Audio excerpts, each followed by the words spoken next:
자, 우리 오늘 인물 설교 54번째 시간입니다. 어긋난 축복의 사람에서 오늘 에서에 대해서 살펴보도록 할게요. 우리가 지지난주에 격주간으로 지금 인물을 보고 있기 때문에 앞주간에 보았던 인물은 아브라함의 조카 롯이었습니다. 아브라함의 조카. 자, 아브라함이 누구를 낳았어요? 아브라함의 아들이 누구예요? 이삭. 물론 이제 형님이 있었죠. 이스마엘. 또 그리고 그 이후에 이삭을 낳게 됐고, 또 이삭 이후에도 4명의 아들을 더 낳게 됩니다. 자, 이삭을 낳았어요. 그래서 우리가 이삭을 이렇게 연대기 순으로 살펴보면 좋겠지만 이미 우리 시즌 1이라 부를 수 있는 벌써 우리 2019년도에 그때 우리가 인물 이삭을 보셨어요. 자, 그래서 오늘은 패스하고 그 다음 인물로 보겠습니다. 이삭에게는 2명의 아들이 있었거든요. 아들 2명이 누구하고 누구예요? 맞아요. 에서하고 이삭. 야곱. 에서하고 야곱 2명의 인물이 있습니다. 자, 잠시 이삭에 대해서 언급을 한다면 이삭은 그 당시에 지배 문화였던 일부 다처. 한 명의 남편이 여러 명의 아내를 거느리는 거예요. 상당히 일반적인 형태였는데, 그런데 아주 독특하게도 성경의 구약의 인물 중에 아주 독특하게도 일부 일처를 한 사람이에요. 이삭의 아내가 누구죠? 아내가 누구예요? 리브가예요. 리브가. 그와 함께 평생토록 해로한 인물이 이삭입니다. 그래서 이삭을 구약에서 볼 수 있는 예수님의 모형이라고도 보는 이유 중에 하나가 또 그런 데 있어요. 평생토록 리브가 한 사람만 해로하며 살게 되는데, 자, 그와의 관계에서 아들 둘을 낳게 됩니다. 바로 에서와 야곱입니다. 이란성 쌍둥이입니다. 이란성 쌍둥이에 대한 이해를 아시죠? 뱃속에 애가 둘 들었는데 이게 다른 거예요. 남자 여자일 수도 있고 남자일 수도 있어요. 근데 그 기질과 생김새와 모양이 어때요? 완전히 판이 다른 거예요. 그래서 이란성 쌍둥이라고 합니다. 그 중에 이제 동생은 야곱이고요. 또 야곱도 우리가 시즌에서 살펴봤었고, 그리고 오늘은 에서에 대한 인물이죠.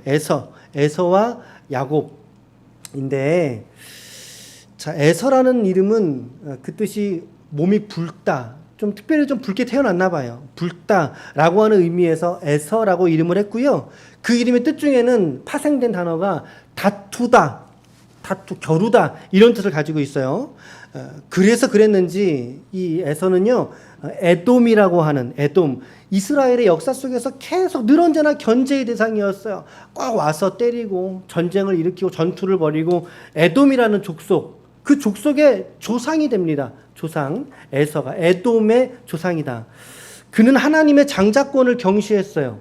하나님께서 그들에게 약속하신 장자로부터 흘러나오는 하나님께서 주시는 상속권인데요. 이 장자권을 경시했고, 오늘 말씀에서는 팥죽 한 그릇에 붉은 죽, 붉다. 그래서 에돔이라는 단어를 오늘 또 본문에 차용을 했잖아요. 그 죽 한 그릇에 동생에게 장자권을 그냥 이렇게 내팽기쳐 버리게 됩니다. 그 후로는 이삭의 말년에서 이제 야곱에게 축복을 먼저 빼앗기게 되고, 그리고 나서 에서가 야곱의 남은 복을 받게 되는 거죠. 창세기 33장에 보면 삼촌 라반에게 도망을 가잖아요. 야곱이 도망갔다가 다시 돌아오거든요. 그때에 야곱과 만나서 어떻게 돼요? 야곱을 때려 죽였나요? 그러지 않았어요. 야곱과 함께 화해를 이루었죠. 끌어안고 부둥켜 울게 됩니다. 자, 이렇듯 야곱과 화해하는 데까지만 성경은 기록되어져 있고요. 그 이후로는 에서가 등장하지 않아요. 역사 속에 나오질 않아요. 성경에서 종결됩니다. 자, 오늘 본문의 말씀을 보시면요, 오늘 본문을 보시면, 이 본문이 일단은 제가 재작년에 우리가 창세기 묵상 처음으로 시작할 때죠. 2020년도. 그때 우리가 시작하면서 강해를 했던 단락이에요. 똑같은 본문으로 이제 설교를 했더라고, 찾아보니까. 재작년에 준비하면서 말씀을 다시 들어봤어요.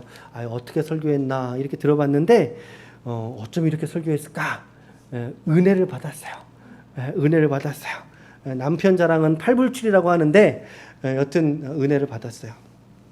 오늘 말씀은 그런데 관점이 다르죠. 그때는 본문 해설의 관점이었다면 오늘은 그 본문 속에 있었던 에서에게 집중을 두었던 거예요. 관점이 달라요. 기다림 속에서 하나님이 리브가에게 자녀를 주었단 말이죠. 오늘 우리가 앞절을 읽지 않았는데요. 이삭이 결혼했을 때가 몇 살이었게요? 앞절에 바로 나와서 그래서 이걸 읽을까 말까 막 했는데 20절에 보면 이삭이 40세에 리브가를 맞이해서 결혼합니다. 40세 결혼했는데 아기를 낳을 때 야곱을 낳을 때 나이가 몇 살에 낳았다고 기록되어 있어요. 오늘 말씀에 60세. 그러니까는 40에 결혼했는데 60세까지 자녀가 있었어요, 없었어요? 없었어요. 이 20년이라는 큰 텀을 이들은 약속을 기다려야만 됐던 거예요. 하나님 언제나 저에게 이 자식을 주시겠습니까? 20년 동안 기다렸던 소식이 드디어 들려옵니다.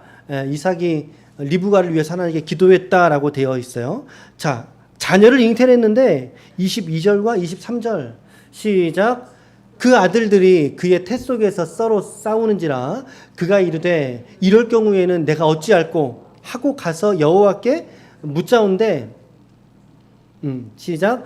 여호와께서 그에게 이르시되 두 국민이 네 태중에 있구나.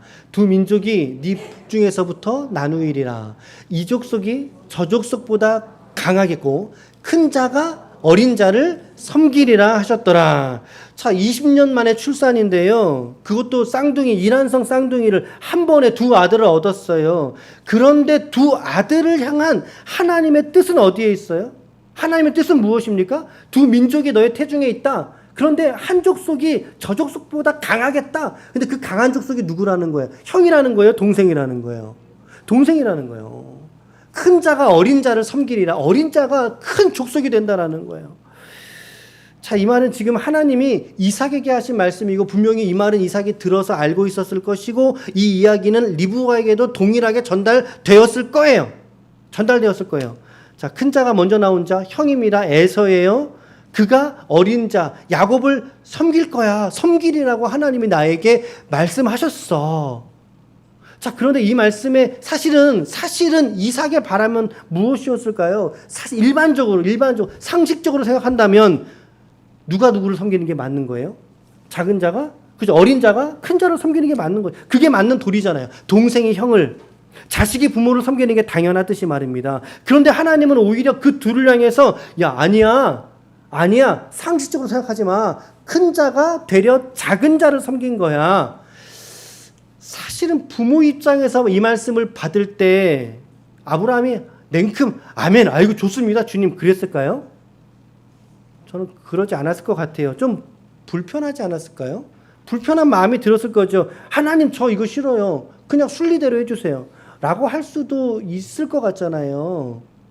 근데 여러분들이 이제 이삭의 말년을 가서 보면 아시겠지만 이따 잠깐 언급하겠지만 이삭에게는 이 말씀에 순종하려는 마음이 별로 없던 것 같아요. 자, 우리는 에서를 지금 살펴보는 초입인데 여기에서부터 하나님께서 정하신 섭리가 이들 가운데 흐르고 있구나라고 하는 것을 깨닫게 된다는 거죠. 그걸 볼 수 있다는 거죠. 세상에서는 작은 자가 큰 자를 섬기는 게 맞아요. 그러나 하나님의 방식, 하나님의 원리에서는요, 오히려 큰 자가 작은 자를 섬기게 할 수도 있다는 것입니다. 이게 하나님의 섭리라는 거죠. 오히려 큰 자가 작은 자를 섬긴다. 자, 그래서 이 구절을 제가 조금 틀어볼게요. 조금 틀어서 우리가 적용을 해본다면 이것은 가진 자가 갖지 못한 자를 섬겨야 된다라고 하는 말씀이기도 해요. 그죠? 또 다른 의미로는 건강한 자가 병든 자를 섬겨야 된다라고 하는 의미도 해요. 그렇죠? 또 돈이 있는 자가 돈이 없는 자를 섬겨야 된다. 흘려보내야 된다라고 하는 묵상으로도 이렇게 우리가 좀 받을 수 있는 그런 내용인 것 같아요. 역설적인 교훈을 하나님이 주셨다. 자, 당시에 장자에게는 이 상속권은 일반적인 관습이란 말이에요. 장자에게. 그런데 그 관습을 하나님 스스로 깨신 거죠. 자, 이 깨신 상황을 바울은 어떻게 믿음으로 받아들이냐면 이렇게 받아들여요. 시작. 리브가에게 이르시되 큰 자가 어린 자를 섬기라 잠깐만요. 자, 누구에게 말했다고요? 우리 좀 전에는 누구한테 말씀하신 거예요? 예, 그 맞아요. 그래서 부부는 일심동체인 거예요. 하나님께서 같은 대상으로 보신 거죠. 예, 이삭에게 하셨으나 그러나 리브가에게 하신 말씀과 동일하다. 큰 자가 작은 어린 자를 섬기려 하셨나니 시작 기록된 바 내가 야곱은 사랑하고 에서는 미워하였다 하심과 같으니라. 그런즉 우리가 무슨 말을 하리요? 하나님께 불의가 있느냐? 그럴 수 없느니라. 그럴 수 없느니라. 이거 무슨 말입니까? 이것은 철저한 우리 신자들의 생애 속에 철저한 하나님의 무엇이 있다라는 거예요. 주권이. 하나님의 섭리가 하나님의 단독자로서의 그분의 주권이 성도들 속에 있다라고 하는 것을 오늘 성경에 말씀하고 있는 거예요. 자, 두 아들이 태어났는데 당시의 상황이 어떤지 볼까요? 24절에서부터 28절인데요. 이 말씀도 쭉 이어서 같이 살펴보겠습니다. 자, 24절부터 8절까지 쭉 읽어볼게요. 시작. 그 해산 기한이 찬즉 태의 쌍둥이가 있었는데 먼저 나온 자는 붉고 전신이 토롯 같아서 이름을 에서라 하였고 후에 나온 아우는 손으로 에서의 발꿈치를 잡았으므로 그 이름을 야곱이라 하였으며 리브가가 그들을 낳을 때에 이삭이 60세였더라. 그 아들이 장성함에 에서는 익숙한 사냥꾼이었으므로 들사람이 되고 야곱은 조용한 사람이었으므로 장막에 거주하니 이삭은 에서가 사냥한 고기를 좋아함으로 그를 사랑하고 리브가는 야곱을 사랑하였더라. 자, 우리 이 5구절 읽었는데 자, 이 구절 속에서 한번 비교해 보세요. 에서에 대한 관찰을 해 보세요. 그리고 야곱에 대한 관찰. 두 인물이 어떻게 대조가 되죠? 어떻게 비교가 됩니까? 에서는 어떤 인물로 비춰지고 있어요? 날쌘 거죠. 사냥꾼이니까 날쌘야 될 거 아니에요. 빠르고 날쌘고 온몸에 털이 북실북실 돼 있고 사냥꾼, 들사람인 거죠. 들로 산으로 광야로 나가서 있기를 좋아했던 거예요. 아주 터프했던 거죠. 아주 이 에서가 상남자라고 표현할까요? 그랬더니 누가 좋아했냐면 아버지가 에서를 사랑하였다라고 되어져 있어요. 사람 마음이 그래요. 아들 2명밖에 없는데 둘 중에게서 사랑이 기울어지는 거예요. 기울어지는 거. 우리 참 연약하죠. 그런데 이와는 반대로 야곱을 보면 야곱은 어때요? 성격이 이게 조용한 거예요. 이삭은 아니죠. 야곱은 조용한 사람이었으므로 어디에 거주했다고요? 장막에 거주했다는 거예요. 장막에. 자기 초막에 살던 집에. 이걸 뭐라 그래요? 방콕이라 그러죠. 이게 다니질 않는 거예요. 형은 막 밖으로 둘러 다니는데 이거 야곱은 조용한 성격이라 집에서 어머니랑 같이 음식도 같이 차리고 같이 이렇게 꽃꽂이도 하고 이게 뭐죠 이거? 하여튼 뜨개질도 하고 그러면서 집안 살림을 어머니하고 같이 했던 것 같아요. 모르겠지만 본문의 의미가 자 그래서 이제 어머니의 사랑을 받았던 거죠. 저 페이지가 있었는데 제가 노출을 안 시켰어요. 잘하셨어요? 잘했어요? 그래서 이제 어머니의 사랑을 야곱이 받게 됩니다. 결국에 이렇듯 가정 안에 있었던 이 편애가 결국 이 가정을 흩어놓게 되는 동기가 됩니다. 처음부터 이 두 인물에 대한 갈등이 예고되고 있는 것처럼 보이시죠? 그래서 결국에는 그들이 장성한 어느 날, 성경은 얼마만 지났다라는 이야기는 함구하지 않아요. 왜? 중요하지 않기 때문에. 장성한 어느 날 갈등이 이제 표면에 오르는 사건이 등장하는데 그게 우리가 읽었던 후반부에 있던 사건이란 말이에요. 팥죽 사건. 그렇죠? 한 그릇에 에서가 자기의 장자권, 그 장자권이 그냥 단순한 장자권이 아니라니까요. 상속의 권리를 상속을 물을 권리예요. 나에게 상속을 주십시오라고 청구할 권리라고요. 근데 그것을 동생에게 팔아버리는 사건인 거예요. 동생에게 판 거죠.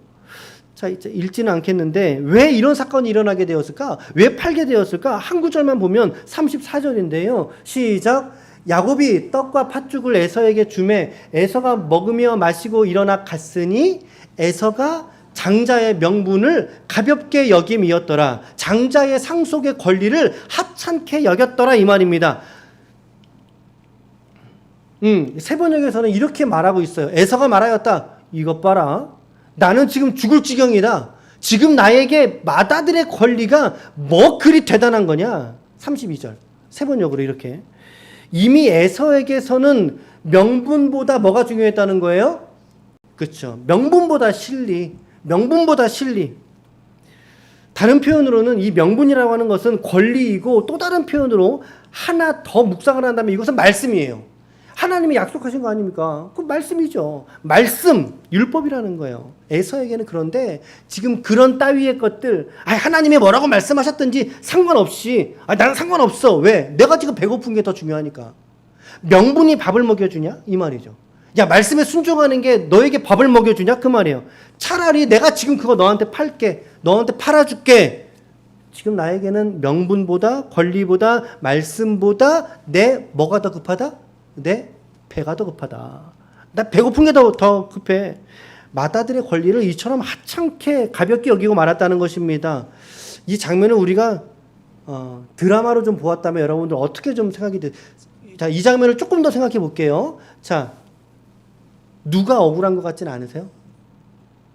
누가 억울한 것 같지 않으세요? 이게 그냥 무조건 우리가 야곱의 편만 들어서 본문을 해석할 수 있을까요? 그렇진 않지 않으세요? 이 에서의 입장이 여러분 대보세요. 에서의 입장이 지금 배가 고파 죽겠단 말이죠.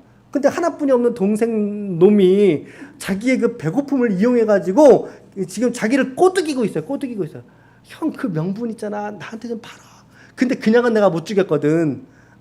이거 줄게. 팥죽 줄게. 아까 뭐라 그랬어요? 야곱은 어디에 거주한다고요? 장막에 거주한. 자, 야곱의 음식 솜씨가 좋았을까요? 나빴을까요?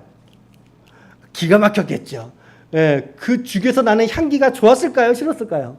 너무 좋았겠죠. 그러니 유혹하는 거예요, 지금 야곱이. 꾀를 부리는 거예요.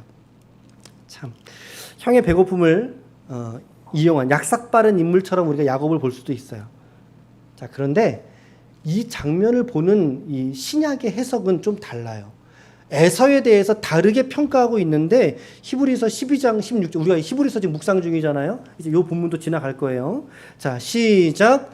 음행하는 자와 혹 한 그릇 음식을 위하여 장자의 명분을 판 에서와 같이 망령된 자가 없도록.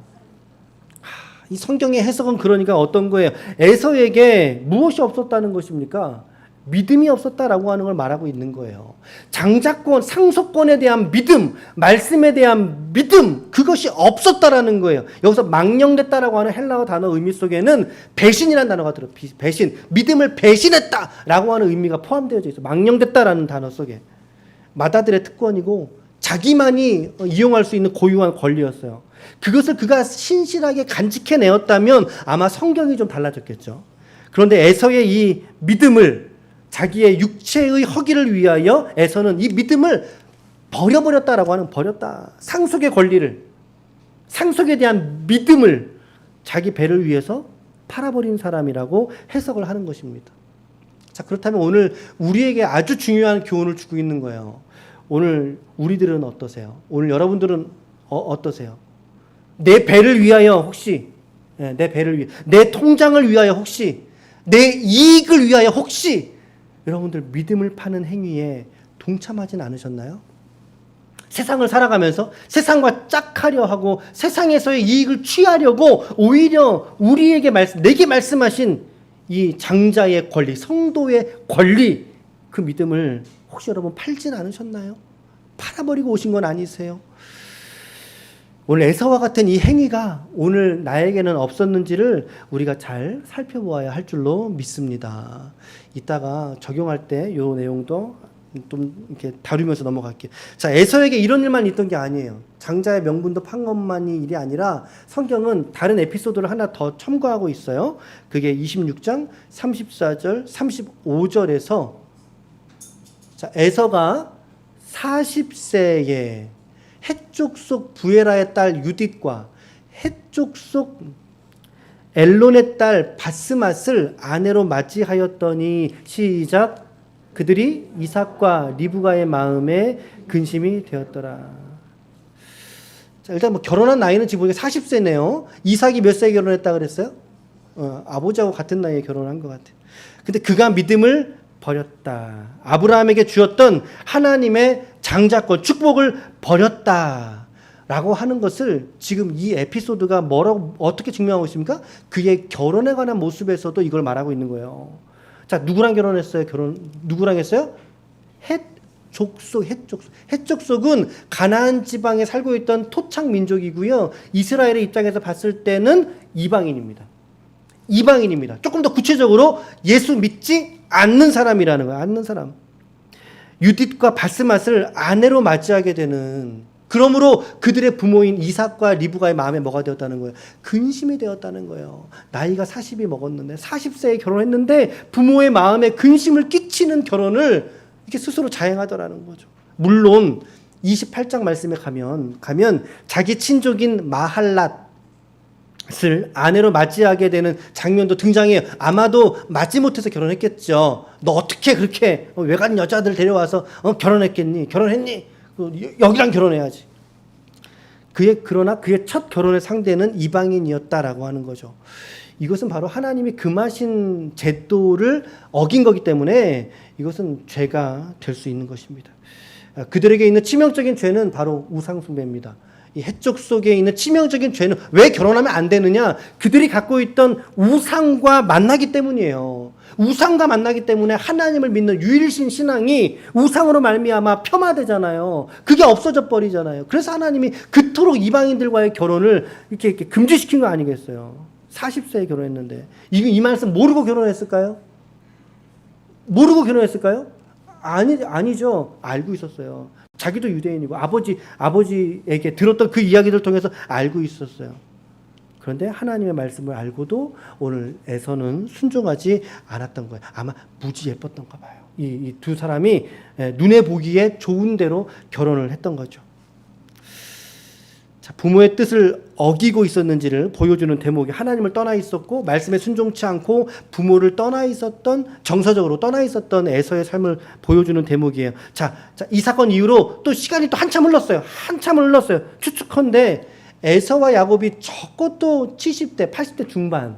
이게 나이를 거꾸로 계산해 보면 이게 에서가 사냥 나갔다가 오고 이제 야곱이 털복숭이처럼 해갖고 축복을 뺐잖아요. 그 장면이요. 이들의 중장년 시대, 나이가 들었을 때 추정된 일이 벌어지게 되는데 그게 27장에 나옵니다. 이 사건이죠. 시작. 이삭이 나이가 많아 눈이 어두워져 잘 보지 못하더니 맏아들 에서를 불러 이르되 내 아들아 하매 그가 이르되 내가 여기 있나이다 하니 이삭이 이르되 내가 이제 늙어 어느 날 죽을는지 알지 못하니 그런즉 네 기구 곧 화살통과 활을 가지고 들에 가서 나를 위하여 사냥하여 내가 즐기는 별미를 만들어 내게로 가져와서 먹게 하여 내가 죽기 전에 내 마음껏 내게 축복하게 하라.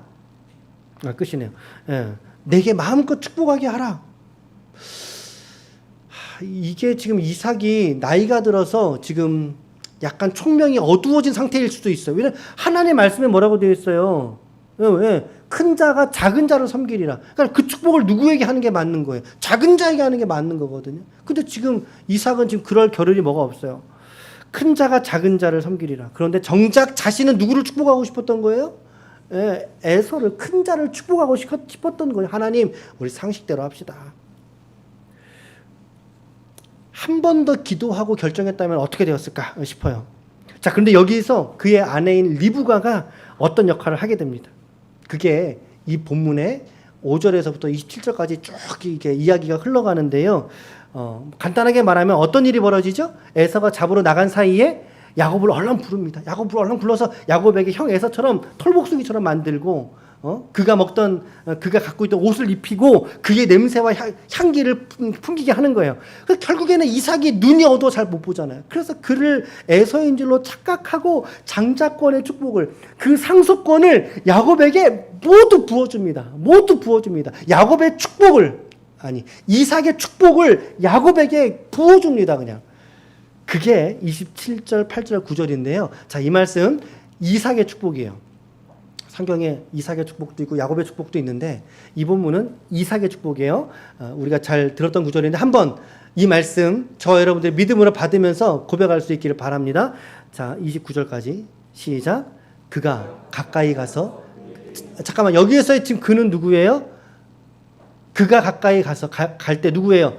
지금 야곱을 말하는 거예요. 야곱을 말하는 거예요. 시작. 그가 가까이 가서 그에게 입맞추니 아버지가 그의 옷에 향취를 맡고 그에게 축복하여 이르되 내 아들의 향취는 여호와께서 주신 밭의 향취로다. 하나님은 하늘의 이슬과 땅의 기름짐이며 풍성한 곡식과 포도주를 내게 주시기를 원하노라. 만민이 너를 섬기고 열국이 네게 굴복하리니 네가 형제들의 주가 되고 네 어머니의 아들들이 네게 굴복하며 너를 저주하는 자는 저주를 받고 너를 축복하는 자를 복을 받기를 원하노라. 아멘. 할렐루야. 오늘 이러한 야곱의 축복이 여러분들의 믿음을 통하여 여러분들의 가정과 자녀들에게 충만하게 넘치시기를 오늘 주님의 이름으로 간절히 축원합니다. 아멘. 아멘. 이 이삭의 축복이 어떤 축복이죠? 첫째, 풍부한 양식의 축복입니다. 언제나 구약적인 맥락에서의 복의 개념은 우리의 범사의 개념이라는 말씀도 드렸어요. 이 야곱의 이삭의 축복, 첫 번째 풍부한 양식의 축복, 두 번째 다른 이들을 다스리는 축복. 세 번째, 그를 축복하는 자에게 도리어 축복이 그에게 임하게 되는 뭐예요? 선순환의 축복. 선순환의 축복. 이게 이삭의 축복의 특징이에요. 오늘 이와 같은 복이 저와 여러분들에게 있기를 축원합니다. 아멘. 그런데 에서가 차려진 상이 다 끝났어요. 끝나고 나서 에서가 돌아와서 보니까 모든 상황이 끝난 거예요. 이걸 어째요? 37절부터 40절 제가 읽어볼게요. 눈으로 따라와 보세요. 이삭이 에서에게 대답하여 이르되 내가 그를 너의 주로 세우고 그의 모든 형제를 내가 그에게 종으로 주었으며 곡식과 포도주를 그에게 주었으니 내 아들아 내가 네게 무엇을 할 수 있으랴. 에서가 아버지에게 이르되 내 아버지여 아버지가 빌 복이 이 하나뿐이리이까 내 아버지여 내게 축복하소서 내게도 그리하소서 하고 소리 높여 우니 그의 아버지 이삭이 그에게 대답하여 이르되 내 주소는 땅에 같이 읽겠습니다. 시작. 내 주소는 땅의 기름짐에서 멀고 내리는 하늘 이슬에서 멀 것이며 너는 칼을 믿고 생활하겠고 네 아우를 섬길 것이며 네가 매임을 벗을 때에는 그 멍에를 네 목에서 떨쳐 버리리라 하였더라. 저 빨간 글씨가 이제 이삭이 야곱에게 준 축복의 직접 화법의 내용이죠. 한번 생각해 보세요, 여러분. 저게 지금 복이에요? 뭐예요, 저게 지금? 저게 복인가요? 네, 어긋난 축복이죠. 어긋난 축복을 받았어요. 그가 울었다고는 했어요. 근데 그것은 자기의 과거의 일을 후회하면서 회개하는 기도가 아니라 눈물이 아니라 그냥 억울한 마음에 장자권을 뺏긴 것에 너무나 억울한 거죠. 너무나 고통스러운 마음에 그가 울음을 터뜨린 거예요.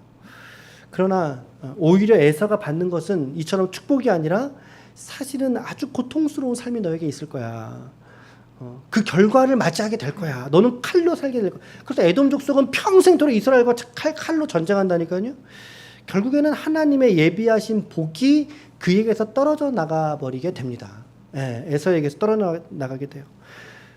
27장 읽었죠? 여기서 이제 에서의 스토리 끝납니다. 끝나고 이제 야곱에게로 시선이 옮겨졌다가 그가 삼촌 라반에게로 갔다가 33장에 다시 돌아오면서 형과 끌어안고 화해하면서 에서는 성경의 무대에서 사라지는 거예요.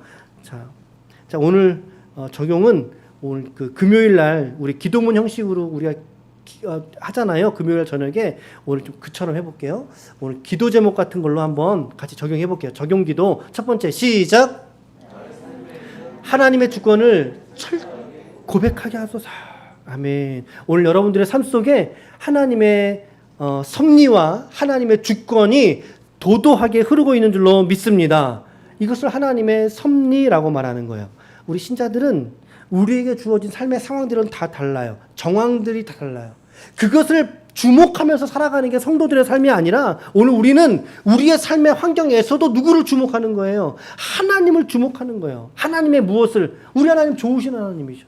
그 좋으신 하나님이 내 삶 속에 좋은 것들로 채워주실 거야. 그 좋으신 섭리, 좋으신 주권이 오늘 나의 삶에 흐르고 넘쳐 흐르고 있어 라고 하는 것을 믿는 것이 오늘 저와 여러분들의 믿음인 줄로 믿습니다. 여기에서 세상과 우리의 본질적인 차이점이 여기에 드러나고 있는 거예요. 세상 사람들은 이거 볼 줄 몰라요. 이거 볼 줄 몰라요. 자기 의지를 다지죠. 자기를 개발하는 데 힘쓰지요. 하지만 우리는 그것을 뛰어넘어서 내 삶 속에 무엇이 있다? 하나님의 주권이 있다. 말할 수 없는 하나님의 주권이 있다. 오늘 우리 모두가 우리의 믿음이 우리의 날마다 달라지는 삶의 어떠함에 있지 아니하고 오늘도 여전히 변함없이 우리의 삶을 도우시고 붙드시는 하나님의 주권 위에 오늘 우리의 믿음이 설 수 있기를 축복합니다. 아멘. 아멘. 우리가 히브리서 묵상을 하고 있잖아요. 기자가 오늘 우리에게 무엇이라고 말하고 있습니까? 4장 14절로 이렇게 말씀하셨어요. 시작. 그러므로 우리에게 큰 대제사장이 계시니 승천하시니 하나님의 아들 예수시라. 우리가 믿는 도리를 아멘. 우리가 믿는 도리를 굳게 잡을지어다. 아멘. 우리 옆에 한번 인사합시다. 우리 믿음의 도리를 굳게 붙잡읍시다. 같이 인사합시다. 시작. 믿음의 도리를 굳게 붙잡으십시오. 아멘. 아멘. 우리의 삶의 주권을 하나님께 드리며 주어진 삶에 최선을 다하시는 거룩한 권속들 되시기를 축복합니다. 두 번째는요. 이렇게 기도해 봤습니다. 이렇게. 두 번째는 시작. 육체의 일을 위하여 믿음을 타협하지 않게 마음을 지키시고 나를 붙잡아 주옵소서. 이게 참 어려운 일이죠. 참 어려운 일이에요. 그런데 사실 이 고백에서 내 믿음이 실제인가, 내 믿음이 진짜 믿음인가 라고 하는 게 여러분 이 기도에서 확인이 되는 거예요. 우리 믿음의 실제를 확인할 수 있는 유일한 방법이 뭐예요? 내가 육체의 일보다 세상에서의 일보다 오히려 나의 육체의 일을 뛰어넘는 믿음의 일을, 순종의 일을, 말씀에 순종하는 일을 오늘 내가 감당하고 있는가? 아까도 말씀드렸지 않습니까? 내가 누리고자 하는 삶의 일들, 이익수단, 육체의 만족들 이런 게 있어요. 이런 게 있어요. 그런데 믿음이란 것은 이런 육체의 일에 우리로 타협하지 않게 우리를 붙들어줘요.